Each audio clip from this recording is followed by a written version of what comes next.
On passe à notre dernière intervention par notre cher collègue, professeur Aziza Shaoni de John H. Daniels Faculty of Architecture, University of Toronto, et la présentation intitulée à la découverte du patrimoine bâti des provinces sahariennes du Maroc. Lalla Aziza, la parole est à vous.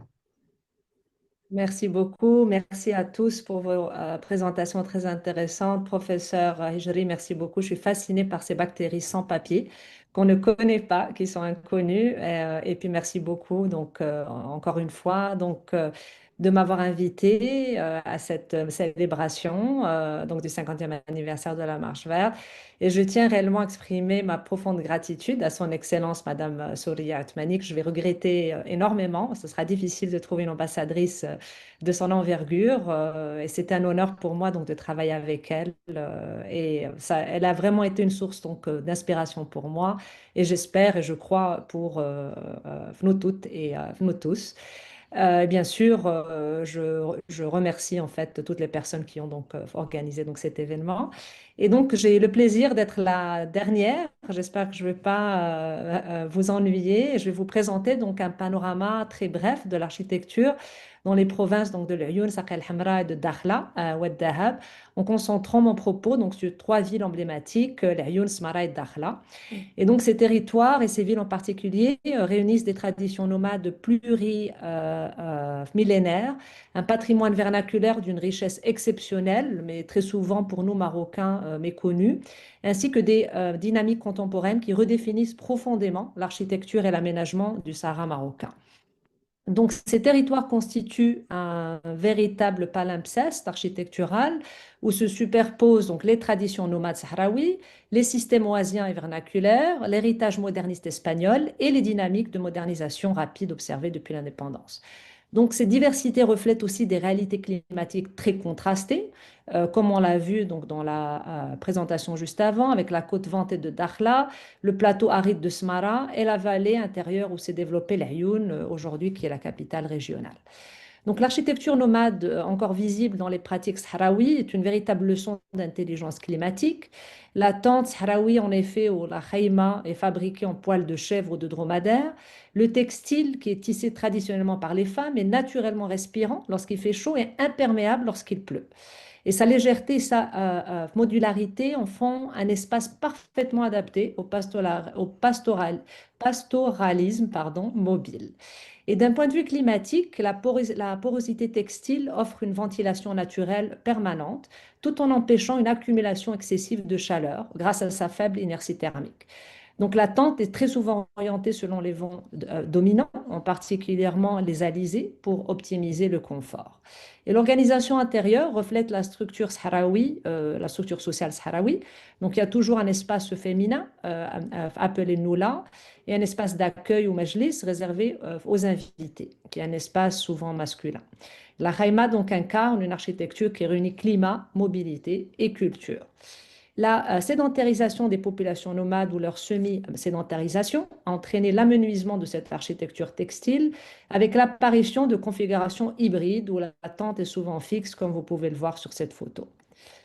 Donc, passons maintenant à Smara, qui occupe une place à part dans l'architecture saharienne. Donc, fondée au début du XXe siècle par Cheikh Ma'al Aynain, Smara fut un centre religieux, politique et intellectuel majeur.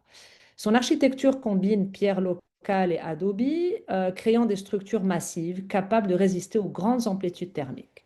La ville ancienne est organisée autour de ruelles étroites, dessinant un tissu compact où l'ombre et la ventilation naturelle sont optimisées.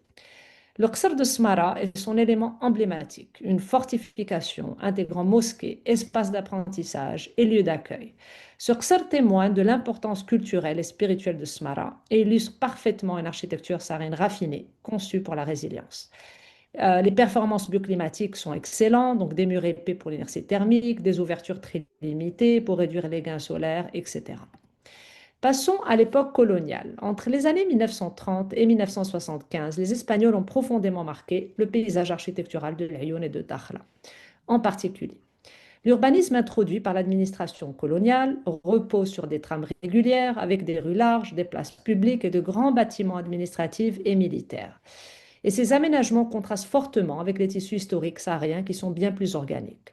Donc on trouve des bâtiments institutionnels, de nombreuses casernes, des préfectures, des bâtiments de douane, des équipements portuaires, notamment à Dakhla, mais ainsi que des édifices religieux à l'architecture épurée et sobre, tels que l'église Saint-Francisco de Assis à Laayoune, qui a été construite en 1954 et qui est composée d'une nef couverte d'une voûte centrale qui est ouverte de 6 arcades latérales que vous pouvez voir ici sur cette photo qui date de 1959 ainsi que dans les années 70 et aujourd'hui.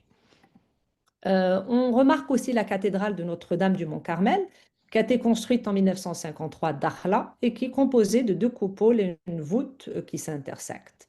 Elle présente une façade très belle, composée de 3 arcades longilines qui portent des cloches en leur sommet, ainsi qu'une longue tourelle ou nishi, une croix. Donc, dans ces 2 édifices religieux, la chaleur est atténuée grâce à des fenêtres sans vitrage, dotées d'ouvertures minimales qui filtrent la lumière et permettent d'expulser l'air chaud accumulé à l'intérieur. Il faut savoir qu'aujourd'hui, ces 2 églises sont toujours actives et sont utilisées principalement par des migrants subsahariens.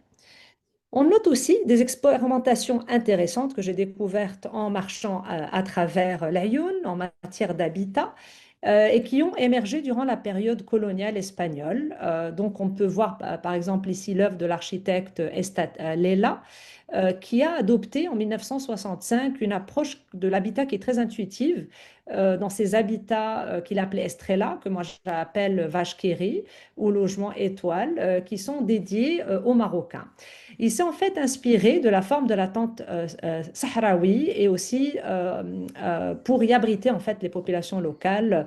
Donc vous voyez ici donc différentes habitations qui sont organisées selon un plan hexagonal qui est divisé donc en 12 parties et qui sont articulées autour une cour intérieure que vous pouvez voir ici au centre. Donc, chacun de ces groupes de bâtiments comprenait une ruelle étroite qui permet d'accéder donc au centre sans traverser les habitations, lesquelles étaient également accessibles par des portes ici qui se trouvent en périphérie. Et cette ruelle menait à une cour centrale qui était conçue comme un espace qui était destiné à abriter les animaux pendant la nuit. Donc, le plus souvent des chèvres qui fournissaient à la famille son lait et sa viande. Et chaque unité avait une superficie de 35 mètres carrés, comprenant 3 pièces, une cour privée et un toit accessible par un escalier. Et ces habitations existent encore aujourd'hui.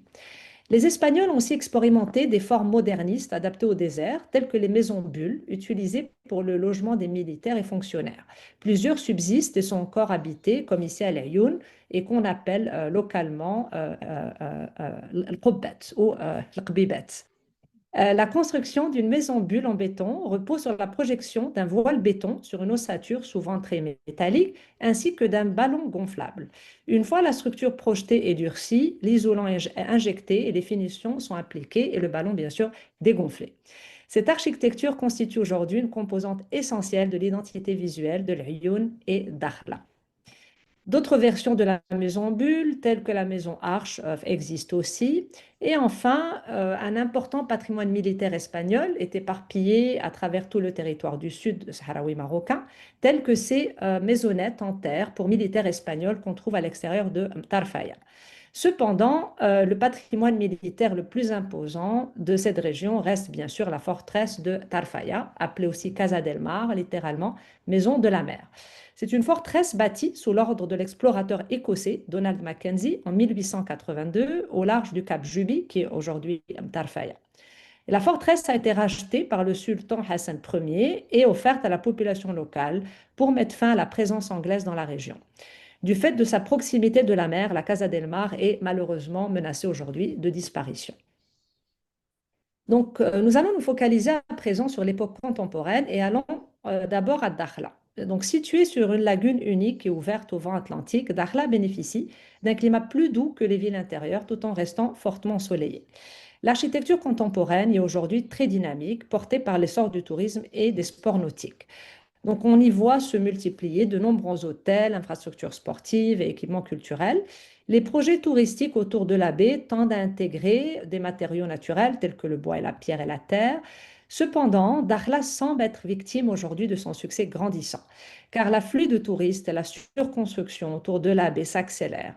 au risque d'affecter l'écosystème unique mais très fragile de la baie. Donc vos bactéries, professeurs et gelées, risquent d'être affectées dans leur écosystème, malheureusement. Donc passons à présent à l'Aïoun. Après l'indépendance, elle s'est rapidement affirmée comme capitale régionale. La ville a connu une forte croissance démographique et urbaine avec le développement de quartiers périphériques, de logements sociaux, d'équipements publics. L'identité architecturale actuelle combine des bâtiments institutionnels s'inspirant des formes sahariennes et bien sûr, malheureusement, l'usage du béton. Les espaces publics jouent un rôle central dans la transformation de la ville. Les grandes avenues, places ombragées, promenades et aménagements paysagers abondent. Quoique leurs contraintes face au climat chaud et sec restent un vrai challenge. Et l'utilisation de plantes non endémiques, telles que le gazon, qui n'a pas du tout sa place ici, reste fortement consommatrice d'eau. Les provinces du Sud sont aujourd'hui un terrain d'innovation, notamment avec la technopole de Fomelwed, près de l'Aïoun, qui a été développée par l'OCP. Ce projet vise à développer un nouveau pôle scientifique et technologique dans un environnement saharien très ouvert vers l'océan. Conçu par Béchu et associés, l'architecture de la technopole met l'accent sur l'utilisation de matériaux locaux comme la terre stabilisée, les protections solaires, les toitures ventilées, etc. Et un premier bâtiment a déjà été réalisé et occupé aujourd'hui, vous pouvez voir sur la droite. Donc de tels projets ouvrent la voie à une architecture résolument moderne, mais profondément ancrée dans un contexte climatique aride.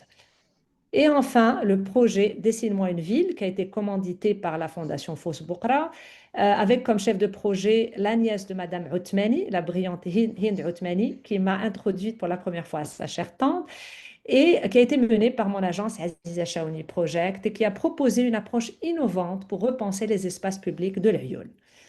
Donc, l'idée principale de ce projet est de co-concevoir les transformations de ces espaces publics avec les habitants eux-mêmes, en particulier les femmes, les enfants, les jeunes, les migrants subsahariens, les personnes âgées, afin que les interventions reflètent leurs besoins réels et leur mode de vie. Une grande partie de la population, on a remarqué bien sûr, à la Lyon, a en effet des origines nomades et leur usage des espaces publics et surtout nocturnes est fortement lié à la nature.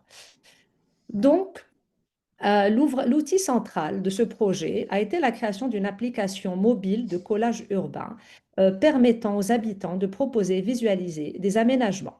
Aussi, nous avons mené en parallèle de ces ateliers, des ateliers analogues de collage avec juste une colle UU. Et donc, varier les techniques nous ont permis un plus grand accès en fait à la population et aux parties prenantes. Ces ateliers participatifs, ainsi qu'un prototypage léger composé d'ombrières, de végétation, de mobilier et de nouveaux revêtements, permettent ainsi une mise en œuvre rapide. Donc au final, nous avons utilisé les résultats de cette concertation pour créer un cahier de charges de recommandations pour améliorer le confort climatique des espaces publics de l'Aïoun, existants et futurs. En conclusion, j'espère que ces architectures et approches sahariennes vous ont démontré comment nos sociétés peuvent s'adapter à des climats extrêmes en mobilisant des savoir-faire locaux, une intelligence de territoire, des stratégies environnementales remarquablement pertinentes. Ces provinces sahariennes marocaines représentent donc un vrai laboratoire pour penser l'avenir des régions arides face au changement climatique. Je vous remercie pour votre attention.